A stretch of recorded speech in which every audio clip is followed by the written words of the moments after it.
Corresponde que hablemos del idioma castellano por una cuestión muy importante. Es el idioma en el cual ha llegado la Biblia a millones de personas.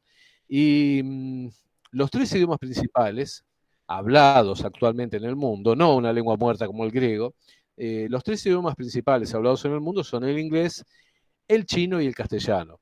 El chino por la cantidad de gente, ¿sí? El chino mandarín por la cantidad de gente que lo habla.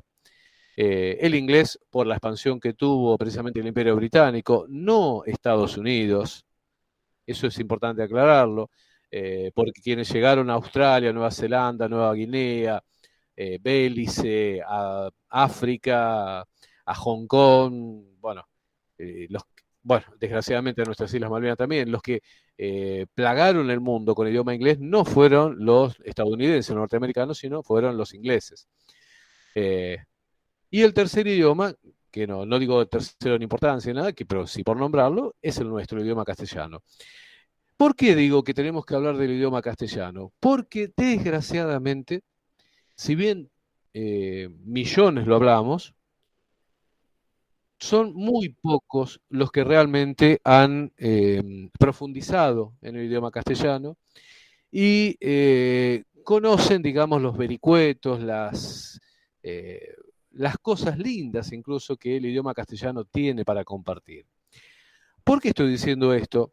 Porque si bien el idioma griego es un idioma muy completo y muy interesante, y fue el escogido precisamente por Ruach HaKodesh para, para que se extendiera el Evangelio en todo el mundo conocido en tiempos de Yeshua, el idioma castellano es un idioma que permite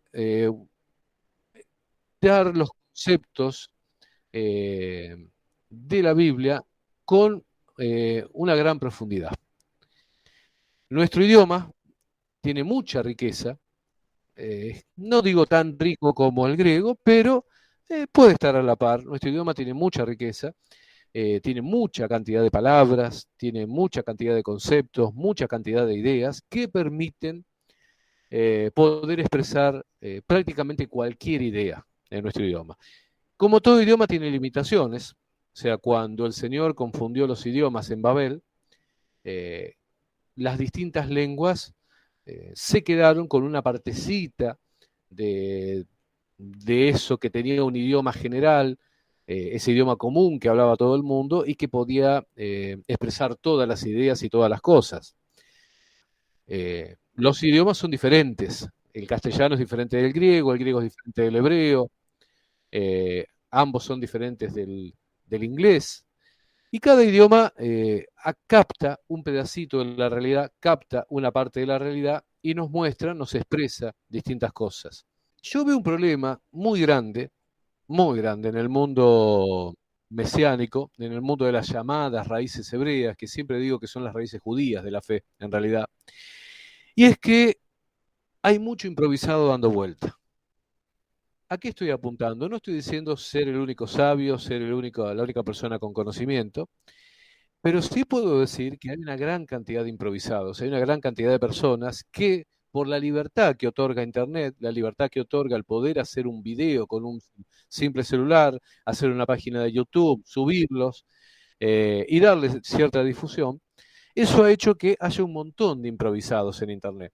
Pero no solamente en cuanto a los temas religiosos, improvisados hay en todas las áreas. A mí me sorprende, a veces veo en YouTube esos videos que hay de errores que se cometen, cómo cualquier persona se cree que puede explicar cualquier cosa y enseñar cualquier cosa. Vi, por ejemplo, una nena de 13 años que jamás estudió peluquería, no sabe lo que es una tintura, no sabe lo que es darse un color en el pelo, no sabe lo que es utilizar los elementos de peluquería, y se puso a hacer lo que se llama un tutorial, y se terminó quemando el pelo, se le terminó cayendo el pelo. Después otra joven que también quiso hacer un tutorial de belleza, en el cual se aplicó un pegamento cianocrilato en la cabeza, es un pegamento fuertísimo, un pegamento industrial, se lo puso en la cabeza y es un tutorial diciendo cómo eso servía para el pelo. Desgraciadamente esa chica, uno lo puede ver en internet, terminó operada. La tuvieron que operar. Las consecuencias fueron muy graves. ¿Y por qué estoy trayendo a colación esto? Porque internet hace que cualquiera se crea capacitado para explicar, para enseñar, para hacer un tutorial. Y este problema de Internet lo tenemos también en el ámbito religioso. Y es por eso que, por ejemplo, escuchamos cosas como decir que la Reina Valera tiene 30.000 errores. Yo he visto algún video y he escuchado, y le he preguntado a esa persona incluso, y no me han contestado obviamente, que me digan alguno de sus errores. Hay muchos videos que circulan así, que dicen, sí, la Reina Valera tiene más de 10.000 errores. Ahora, uno les pregunta, ¿cuáles son esos errores? No tienen ni idea de lo que están diciendo. Porque realmente la Reina Valera no tiene 10.000 errores. Primero y principal, porque para hablar de un error de traducción, la persona tiene que ser un traductor. Y un error de traducción, ¿qué puede ser, por ejemplo? Que yo diga, Dios dijo que volvería, ¿verdad? Imaginémonos que eso está escrito en hebreo, Dios dijo que volvería, y yo traduzco, Dios no dijo que volvería. Las dos oraciones son contradictorias. Una dice que Dios volvería y la otra que no volvería. Eso es un error de traducción. O, por ejemplo, decir, el templo miraba hacia el oeste y yo traducir, digamos, confundo la palabra is con west, por ejemplo, del idioma inglés al castellano, y digo, el templo miraba hacia el este. Eso sería un error de traducción. Bueno, eh, para mal de todos estos que suben videos a internet, realmente la Reina Valera no tiene esta clase de cosas.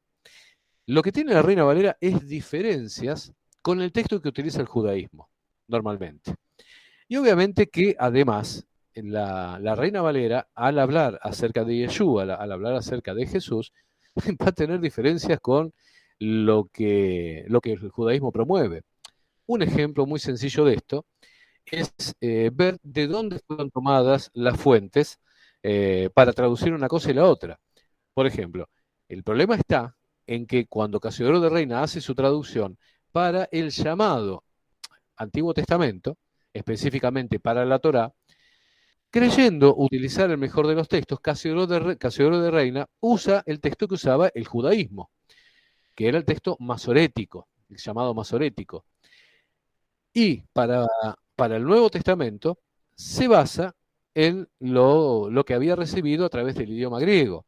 Y lo que escribieron los apóstoles y los primeros discípulos en idioma griego lo hicieron basándose en la Septuaginta. La Septuaginta griega es diferente a la versión de los masoretas, de la versión hebrea de las Escrituras.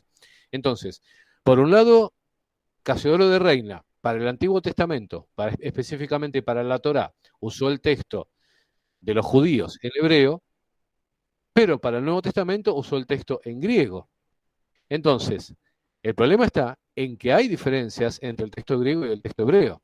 Entonces, por ejemplo, cuando uno lee que de Egipto salieron, cuando uno lee el texto masorético, dice que de Egipto, a Egipto entraron 70 personas. Y cuando uno lee el libro de los Hechos, el libro de los Hechos dice que entraron 75. Entonces, esto es una de las cosas que se presentan como un supuesto error de traducción, lo cual no es un error de traducción, sino que depende del texto que se haya tomado. Esto es lo menor. Yo lo que encuentro también es que muchas veces aquellos que hacen videos, que suben videos, desgraciadamente no tienen ni siquiera conocimiento de su propio idioma. Y un maestro, alguien que se dedique a compartir las escrituras desde nuestro lado, no puede ser una persona que tenga estas grandes carencias, ¿sí? Estas grandes deficiencias. Ahora, ¿por qué tenemos que saber castellano o español? Porque diríamos, no, pero yo sé hablar castellano, yo hablo todos los días y yo leo la Biblia. Entonces, ¿por qué tengo que aprender algo? Bueno, en primer lugar, porque obviamente hay que entender bien lo que se está leyendo. Y claro, ustedes son personas con una muy buena formación, ¿verdad? Eh, incluso, si mal no recuerdo, Emiliano, por ejemplo, tiene formación bautista. Es una buena formación. Pero, por ejemplo, aquellos que vienen del mundo pentecostal, como yo muchas veces digo, sin faltarles el respeto, pero que el mundo pentecostal se basa en alabanzas, en cantos, en emociones, con muy poca doctrina, la gente, en su mayoría que pertenece al mundo pentecostal, son gente con muy poca instrucción. Son gente que no sabe leer un texto. O sea, comete faltas de ortografía hasta cuando habla. Entonces, si luego esas personas son parte del mundo de las raíces de la fe, de las raíces hebreas, obviamente que van a trasladar esos problemas y esos errores que tenían cuando pertenecían al mundo evangélico. ¿Cuál es el tema con esto, el tema fundamental? La cuestión que se llama comprensión de texto. Por ejemplo, se hacen críticas, como dije recién, a las traducciones sin tener conocimiento de lo que significa tan solo expresarse en su propio idioma. Si alguien no comprende lo que lee, no puede tener una idea de lo que Dios mismo deseó transmitir. Por otro lado, los idiomas tienen diferencias no solamente entre las palabras empleadas. Sabemos, por ejemplo, que auto en castellano, bueno, se dice auto o carro o vehículo, y en inglés se dice car. Más allá de estas diferencias, ¿sí? Los idiomas también arman las oraciones, las estructuran de formas diferentes. Por esto es que digo muchas veces que traducir un texto no significa ver qué dice una palabra, porque una palabra puede decir algo y sin embargo el uso dentro de una oración puede no tener nada que ver. Imaginemos esto. Imaginemos la palabra calle o calle, no me sale por ahí la pronunciación con Elie, pero uno está tan acostumbrado al rioplatense, al dialecto rioplatense. La palabra calle, que se escribe con C-A-L-L-E, o Elie, como decíamos antes, la palabra calle. Supongamos que yo traduzco la palabra calle y digo, sí, calle, lugar por donde transitan las personas o los vehículos. Eso es traducir una palabra. Ahora, imagínense que esto yo lo veo dentro de un contexto donde dice, el pastor le pidió que se calle. Entonces, si yo solamente voy a traducir la palabra, ¿verdad? Por lo que creo que significa, realmente el texto no va a tener sentido. Decir, el pastor pidió que se calle, y si yo pienso que una calle es un lugar por donde transita la gente, eso no va a tener sentido. O por ejemplo, las frases. Si yo digo, no me tomen el pelo, sabemos muy bien en el Río de la Plata lo que significa. Sin embargo, si yo traduzco no me tomen el pelo al idioma inglés, el estadounidense que lo lee difícilmente puede entender. A lo sumo puede llegar a pensar que, bueno, se quita todo el pelo de una persona, se le agrega agua caliente, un sorbete y se hace una infusión. Por ejemplo, en Estados Unidos la frase no me tomes el pelo, en realidad se dice don't pull my leg, no me tomes la pierna. Y si yo lo traduzco literalmente al castellano, no me tomes la pierna, no va a significar lo que yo me imagino que tiene que significar. Por eso digo, es que traducir no significa ver solamente lo que significa una palabra. Por eso a veces hay personas que se confunden con el uso del diccionario Strong. El Strong es un diccionario creado a fines del siglo XIX que contiene todas las palabras, tanto en griego como en hebreo, y le da un número a esa palabra y le da un cierto significado. Muchas veces ese significado depende del contexto en el cual se ve. Y de hecho, en muchas ocasiones, una palabra difiere del lugar donde se usa. O sea, difiere significa es diferente el sentido en un lugar y en otro. Pero manejarme exclusivamente por lo que me diga el diccionario Strong no significa que pueda estar traduciendo. En todo idioma hay diferentes palabras. Todo idioma está compuesto por palabras, también se llaman vocablos. Antes de pensar en escribirlos, ¿sí? Los idiomas son hablados, surgen hablados. Son lenguas, por eso se les llama lenguas. Los idiomas están compuestos por palabras o vocablos. Vocablos es un sinónimo de palabra. Sinónimo significa una palabra que significa lo mismo, ¿verdad? O que tiene el mismo sentido. Bueno, si bien todos los idiomas están compuestos por palabras, no todas las palabras son iguales. ¿Por qué? Porque las palabras cumplen diferentes sentidos, diferentes usos. Dentro de esto tenemos ocho categorías básicas, digámoslo, tipos de palabras, que son, como categorías, son similares en todos los idiomas. ¿Qué quiero decir esto? Que uno va a encontrar, si bien van a ser diferentes, uno va a encontrar este tipo de palabras en todos los idiomas.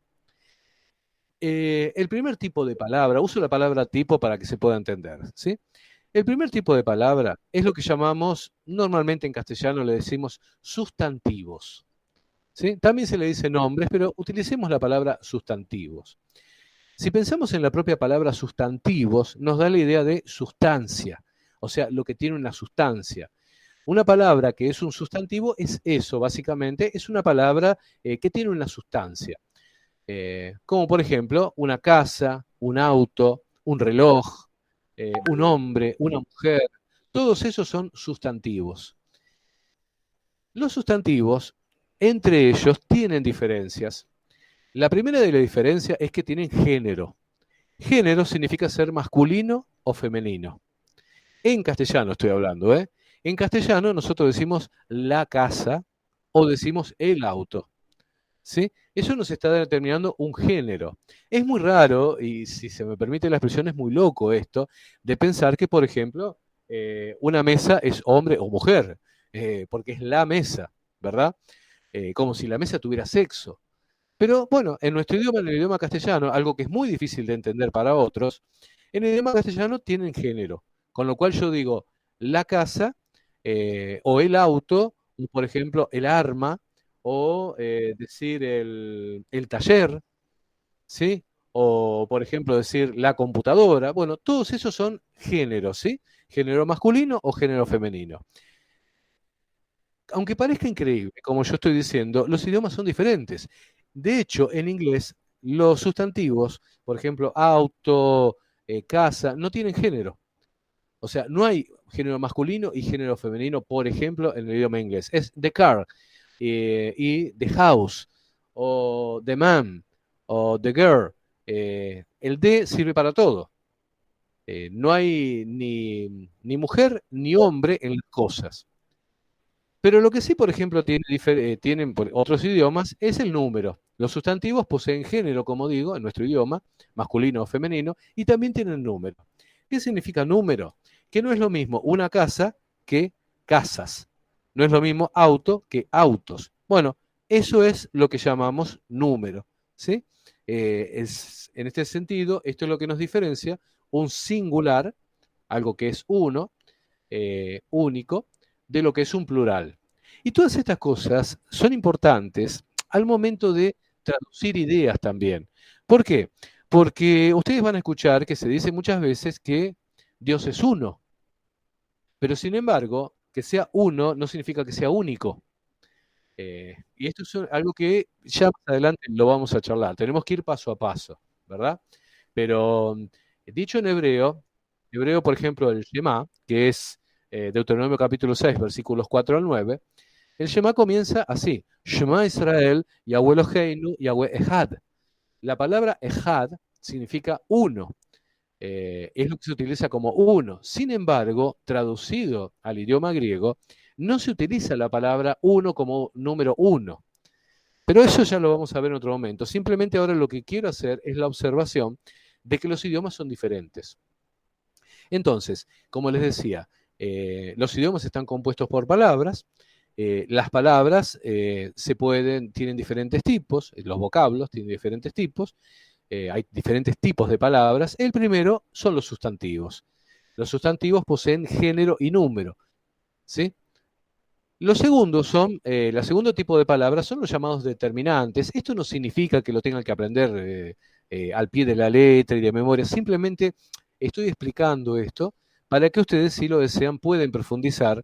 Y yo sé que muchas veces, incluso cuando yo hablo, incluso hay comentarios que escribo que a veces resultan difíciles, pero es por esto, es por falta por ahí de saber estas cositas, ¿sí?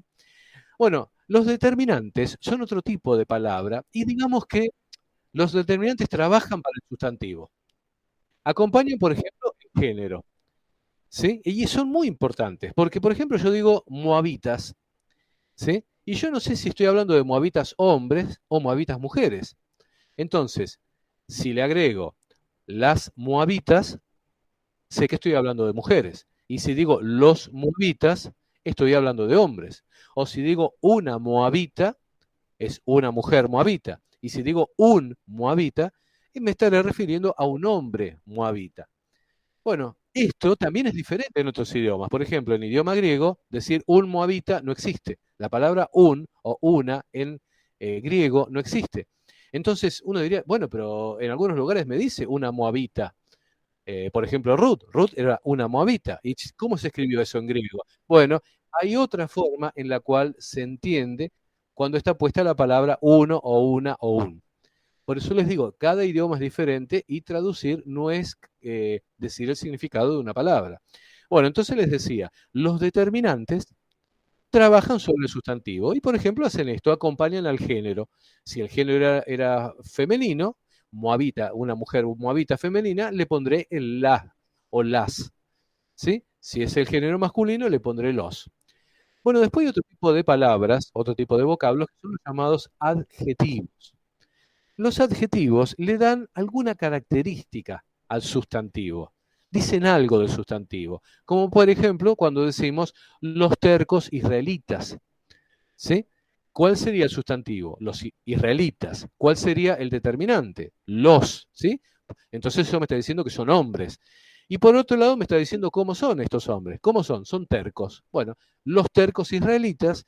Terco sería un adjetivo. Podría ser los feos israelitas, los lindos israelitas. Cada uno de esos son adjetivos y cosas que nos dicen algo de ese sustantivo.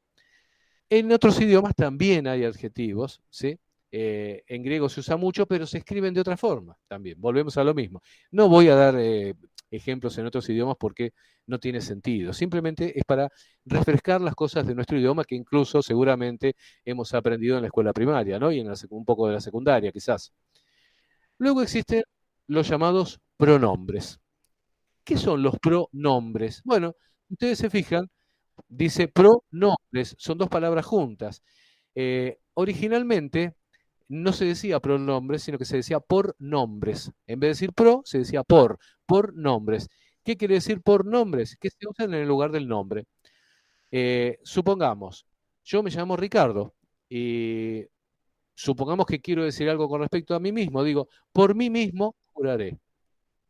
Bueno, los pronombres, como digo, se usan en lugar de la persona. ¿Sí? Por ejemplo, voy a decir, por mí mismo juraré. ¿A quién se lo dio? Me lo dio a mí. ¿Sí? Ahí estoy usando un pronombre. Bueno, estos cuatro primeros tipos de palabras que usé tienen mucho que ver, se relacionan mucho con el sustantivo. Ahora les voy a decir los restantes cuatro tipos de palabra y después vamos a ver en las oraciones cómo se usan estos. Llegamos a una, si el sustantivo les dije que es una palabra muy importante, llegamos a otra que es prácticamente igual de importante. Son los llamados verbos. ¿Por qué los verbos son tan importantes? Porque expresan acciones. El ser humano, desde que nace, desde que viene a la vida, realiza acciones. Lo primero que el ser humano hace cuando es independiente es respirar. Eso es una acción. Luego funciona su corazón, funciona la sangre, ¿verdad? Cuando tiene fuerzas, mueve los bracitos, mueve los ojos. Son todas acciones, se ejecutan acciones. El hombre es un ser humano porque hace acciones. Aún las personas que tienen una parálisis completa y no digamos, por ejemplo, están en un estado comatoso, bueno, su cuerpo hace circular la sangre. ¿Verdad? Con lo cual se produce la acción de circular la sangre. En los verbos está la vida, está el movimiento, está la acción. Los verbos son este tipo de palabras que expresan acciones. Los verbos tienen una característica en castellano interesante y es que no tienen género. O sea, se usan de igual modo si se trate de una mujer o de un hombre quien realiza la acción. En este sentido no importa. Fíjense qué raro que es nuestro idioma, que por ejemplo le pone, si se me permite la palabra, le pone sexo a una cosa, como por ejemplo decir el ventilador, y sin embargo, frente a un verbo, no importa si lo hace un hombre o una mujer. Decimos, la mujer corrió y decimos el hombre corrió. Se usa el mismo verbo para ambos géneros. Esto es en el idioma castellano y en varios idiomas, ¿sí? Por supuesto. Pero, por ejemplo, en el idioma hebreo, esto es diferente. El idioma hebreo, el verbo cambia según que la acción la realice un hombre o la realice una mujer. Otras características importantes de los verbos es que se conjugan. Ahora voy a explicar qué es esto. Estas acciones que se expresan pueden estar ocurriendo en este momento, como por ejemplo, puedo decir, bueno, yo hablo, estoy haciendo una acción que es la de hablar, yo hablé, Por ejemplo, hoy cuando la saludé a Naldi por su cumpleaños, o yo escribí, ¿sí? Fue una acción que hice antes. O, por ejemplo, yo dentro de un rato voy a comer helado. Comeré helado. Bueno, eso expresa una acción que yo voy a hacer a futuro. Esto es algo muy interesante de los verbos, que la acción que expresan puede ser en nuestro momento, a futuro o en el pasado. Entonces pensaríamos, bueno, esto es igual en todos los idiomas. Y nuevamente tengo que decir que no. Los idiomas también son diferentes en esto. Por ejemplo, nosotros tenemos en castellano un tipo de conjugación. Conjugación significa cómo actúa el verbo, ¿sí? Básicamente. Puedo dar una definición un poco más complicada, pero vamos a llamarlo de esta forma. Cómo actúa el verbo con respecto al tiempo en el cual se está haciendo y la persona que está haciendo la acción. Bueno, eso es la conjugación. En nuestro idioma, por ejemplo, existe algo que se llama modo subjuntivo. No lo digo para que lo tengan que aprender, ¿sí? Pero para que lo sepan. El modo subjuntivo es un modo que expresa un deseo. Y ustedes lo han usado, ¿eh? No sabemos por ahí los nombres de las cosas, pero todo esto que estoy diciendo lo usamos. Por ejemplo, uno escucha muchas veces una frase de alguien que está arrepentido en la vida de algo y dice, si yo hubiese estudiado, habría llegado a ser alguien. Bueno, ese si yo hubiese, ese está expresando en modo subjuntivo, está expresando algo que no ocurrió, ¿verdad? Eh, algo que no ocurrirá, pero que expresa una posibilidad, un deseo. Bueno, esto, por ejemplo, otros idiomas no lo tienen. De hecho, nuestro idioma tiene algunas cosas en sus verbos muy interesantes, únicas, que no la tiene ningún idioma. Por ejemplo, el idioma castellano tiene una diferencia entre ser y estar. Por ejemplo, yo puedo decir, yo soy argentino o yo estoy en Argentina, ¿sí? Digamos, Emiliano está escuchando o Emiliano es una persona que escucha o es un escuchante, que sería un poquito complicado, pero bueno, para entenderlo, pero sirve como frase. Escuchante es una persona que está escuchando en ese momento. Yo puedo decir, Emiliano es un escuchante. O puedo decir, Emiliano está escuchando. Y fíjense que yo usé el verbo ser, o sea, es, y el verbo estar. Son dos verbos diferentes. Bueno, esto que parece tan normal en nuestro idioma, no existe en otro. Cuando yo hablo en francés, por ejemplo, en el idioma francés yo digo je suis. Eso significa yo soy. Y por ejemplo, yo digo je suis argentin, yo soy argentino, o digo je suis à la plata, yo estoy en La Plata. Y estoy diciendo je suis, es exactamente lo mismo. No sé si se escuchó, no importa, no tienen por qué aprender francés, pero simplemente lo estoy tirando como un ejemplo de que se vea que la, las dos formas que se entendería en castellano, por ejemplo, en el francés no existen. Tampoco existe esa forma en el inglés es to be, significa ser, no está el verbo estar como en castellano. Lo cual nos habla de una diferencia que tiene el castellano con el resto de los idiomas. Bien. Después existen otra clase de palabras que se llaman adverbios. Si nos fijamos, dice adverbios, verbios no suena a verbo, ¿sí? Ad es un prefijo en latín que significa que está unido a eso. O sea, los adverbios son palabras que van con los verbos. Son palabras que acompañan a los verbos. También acompañan a adjetivos, a otros adverbios, pero lo más importante es que acompañan a los verbos. Y nos expresan algo con respecto a al verbo que se está usando. Les doy unos ejemplos. Yo trabajé allí, ¿sí? Yo trabajé acá. Bueno, allí, acá, son adverbios. Yo trabajé ayer. Eso es un adverbio, el ayer.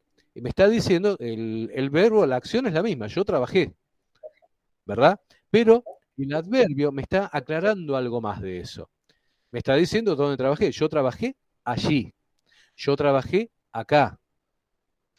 Por ejemplo, el café está muy caliente. ¿Sí?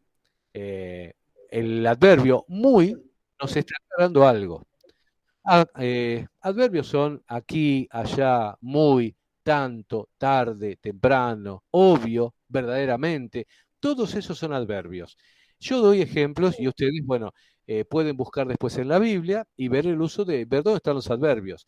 Si pensamos que el adverbio va a aclarar cosas, ¿verdad? Con respecto al verbo, va a agregar información del verbo, son importantes, porque muchas veces importa cómo son hechas las cosas o dónde son hechas. Por ejemplo, cuando Yahweh está en el monte Horeb, ¿verdad? Eh, Su descenso sobre el monte, no lo voy a decir, pero fíjense, seguramente está acompañado de algún adverbio, algo que está aclarando cómo lo hizo. Bueno, después existen, me faltan dos tipos de palabras nada más, existen las llamadas conjunciones. ¿Sí? Junción, la palabra junción suena a juntar, ¿verdad? Bueno, conjunción son palabras que sirven para unir. Por ejemplo, Emiliano corrió y caminó. Bueno, ahí tenemos la letra I, ¿sí? Que nos está uniendo los dos verbos que él hizo, correr y caminar. Por ejemplo, la mujer eh, cocinó y estudió. ¿Sí? Ahí tenemos una conjunción, la conjunción y que nos está diciendo dos cosas que se hacen. Las conjunciones son muy importantes porque muchas veces directamente unen oraciones. Uno va a encontrar que hay versículos, ¿sí? Que tienen más de una oración. Ahora lo vamos a ver eso. Y finalmente, existen un tipo de palabras que se llaman preposiciones. Las preposiciones son palabras que no varían y que sirven para unir a otras palabras o una frase. Por ejemplo, nos adelantamos con mucha velocidad. ¿Sí? Acá tengo dos frases, con mucha velocidad y nos adelantamos. Bueno, pero ¿cómo nos está unido eso? Con la palabra con. Nos adelantamos con mucha premura, con mucha velocidad. La palabra con es una preposición. Las preposiciones, cuando uno está en la escuela primaria, al menos en Argentina, se aprenden de memoria. En España también. Las preposiciones incluso hay como un cantito. A, ante, bajo, cabe, con, contra, de, desde, en, entre, hacia, hasta, para, por, según, sin, sobre, tras, mediante, durante y versus. Esas son las preposiciones que tiene el idioma castellano. Esto se aprende de memoria.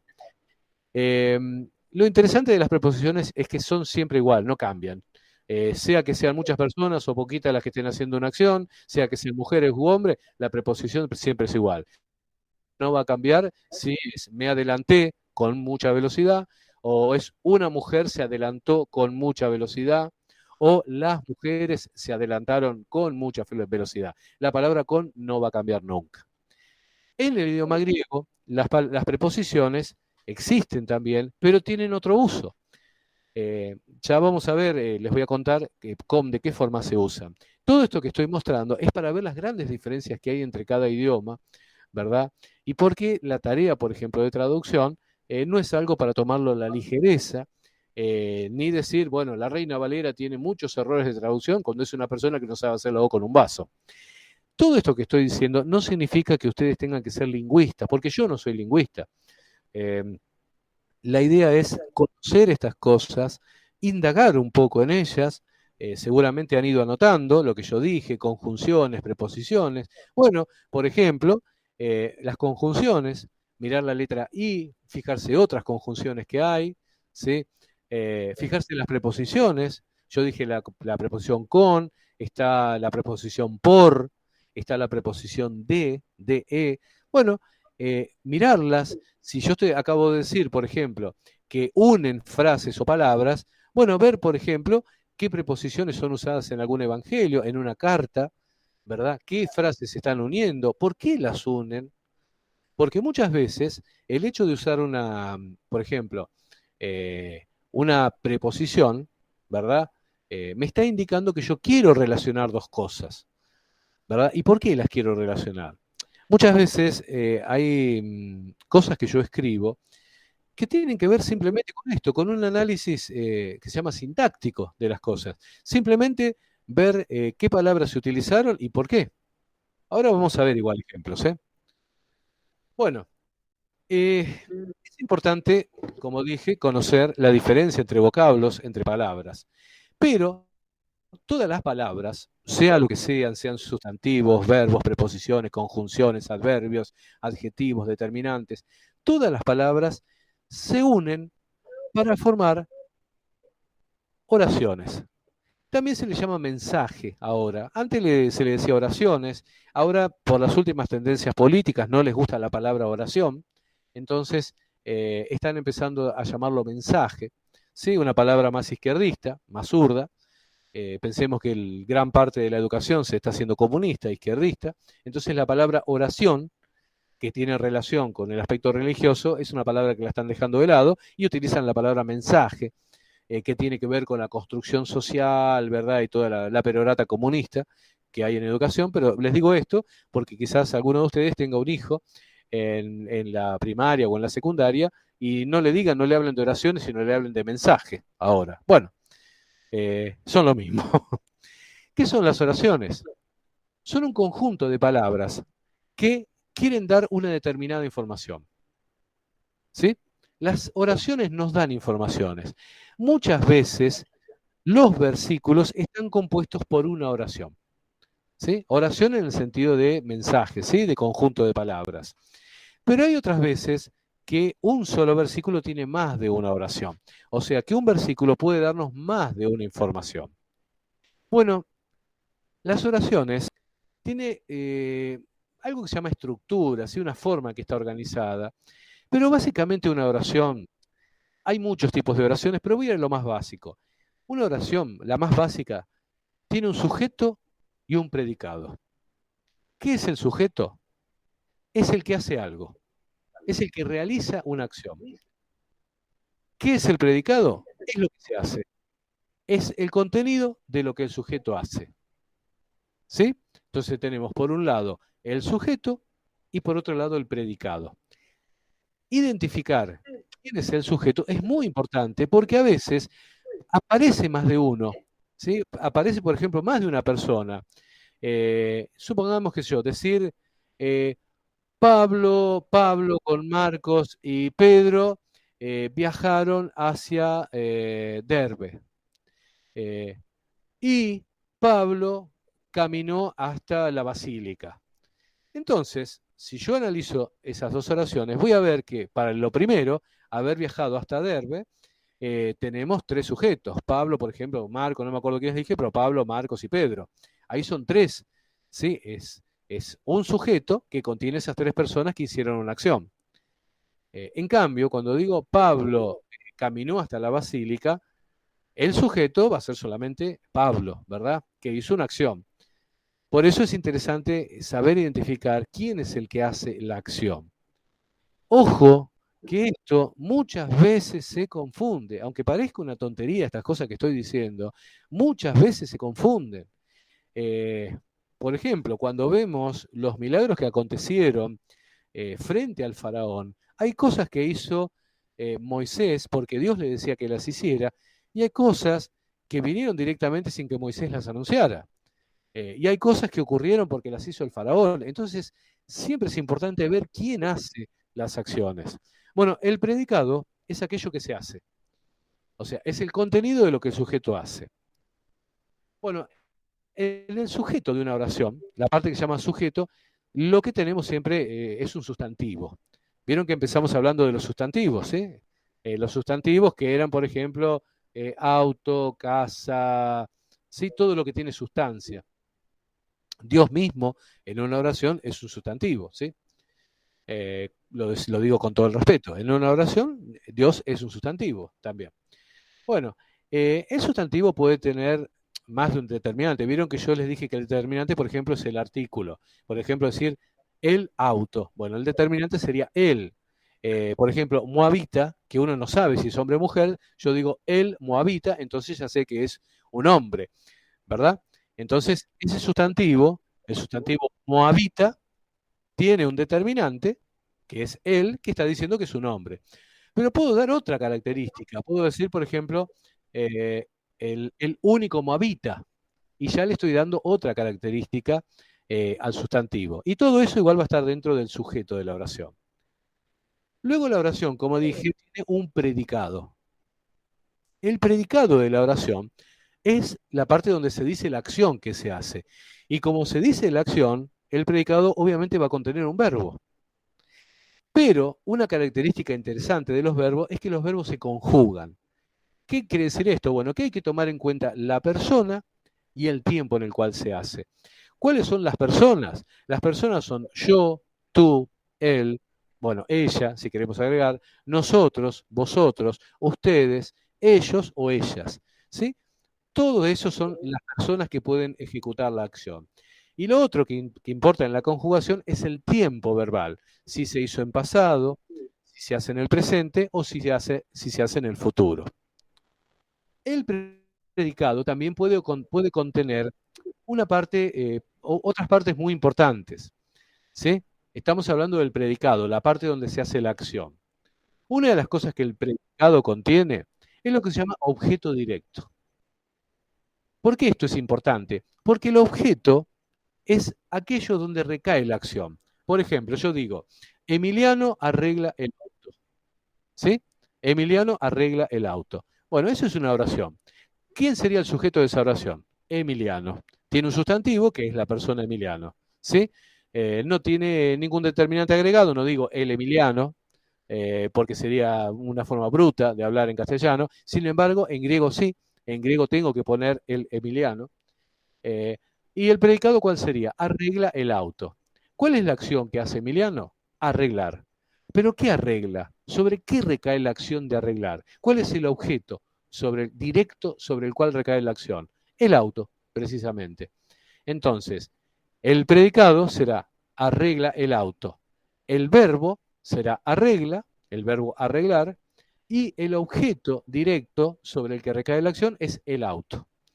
Esto es muy importante verlo. Ahora vamos a ver un ejemplo con el Génesis, porque muchas veces se confunde el objeto sobre el cual está recayendo la acción. También el predicado puede tener más información. Por ejemplo, me puede decir el lugar donde la acción fue realizada, o el tiempo en el cual fue realizada, o la forma, el modo en el cual fue realizada. Todo esto también aplica para el pasado, presente y el futuro. Ahora vamos a ver ejemplos de esto. Pero yo puedo decir, por ejemplo, Emiliano arregla el auto en el taller. ¿Sí? No va a ser lo mismo que decir Emiliano arregla el auto en la calle. Los lugares donde se realiza la acción son dos lugares diferentes. Bueno, a eso se le llama circunstancial de lugar. ¿Por qué circunstancial? Porque es una circunstancia, porque cambia, porque puede cambiar. ¿Sí? Cambia como toda circunstancia. Emiliano puede arreglar el auto en la calle o en el taller. Supongamos que tiene el taller lleno, tiene mucho trabajo, se está llenando de plata para que Ximena pueda gastar mucha plata y tiene que arreglar autos en la calle. Entonces, Emiliano arregla el auto en la calle. Eso sería un circunstancial de lugar. Puedo presentar también un circunstancial de tiempo. Emiliano arregla el auto en febrero. ¿Sí?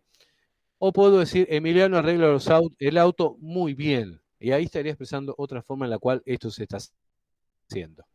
Bueno, todas estas cosas son importantes porque todos los idiomas tienen diferencias en la forma de conjugar los verbos. Y uno diría, pero ¿cómo?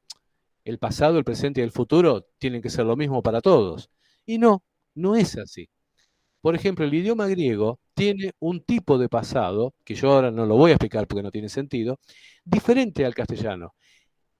El idioma griego, para el idioma griego, el pasado, un tipo de pasado que se le llama aoristo, y es diferente. ¿Sí? Bueno, incluso nosotros, cuando pensamos por ejemplo, en los tiempos, tenemos diferencias. Aun cuando sea algo que yo hice antes, puede presentarse de dos formas diferentes. Por ejemplo, yo dije, o por ejemplo, Emiliano arreglaba el auto. O puedo decir, Emiliano arregló el auto. Puedo decir, yo cantaba. O puedo decir, yo canté. Y está bien, las dos cosas tienen que ver con el pasado, pero son diferentes. ¿Por qué? Porque yo puedo decir, yo cantaba en un teatro. Y alguien me dice, bueno, ¿y cuándo lo hacía? Lo hacía todos los martes. Eso quiere decir que yo todos los martes cantaba. Era una acción que yo la repetía en el tiempo, ¿sí? Yo cantaba. Pero también puedo decir, yo canté. Y eso lo hice una sola vez. Y sin embargo, en ambos casos estoy hablando de pasado. Como puede verse, aún en nuestro idioma tenemos diferencias.